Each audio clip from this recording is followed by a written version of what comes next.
రోజు ప్రభుత్వం గిరిజన వ్యతిరేక ప్రభుత్వం, గిరిజనుల పొట్టగొట్టే ప్రభుత్వం, మిమ్మల్ని పట్టించుకోని ప్రభుత్వం అని చెప్పి కూడా నేను మీకు తెలియజేస్తున్నా. మీరందరూ కూడా మనం నమ్మారు. నమ్మించి గొంతు కోసిన వ్యక్తి ఈ జగన్మోహన్ రెడ్డి. నేను అడుగుతున్నా ఇక్కడే మిమ్మల్ని అందరినీ, మీకెవరికైనా న్యాయం జరిగిందా అని మిమ్మల్ని అడుగుతున్నా. ఒకసారి గతంలోకి వెళ్ళండి.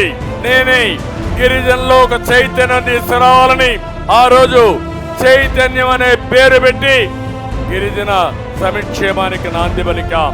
గురుకుల పాఠశాలలో పెట్టింది తెలుగుదేశం పార్టీ.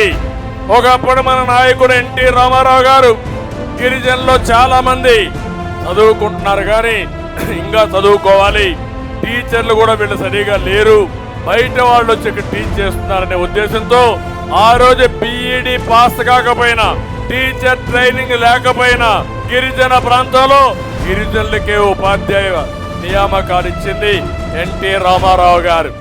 కదలిరా కదలిరా ఓ తెలుగోడా, కదలిరా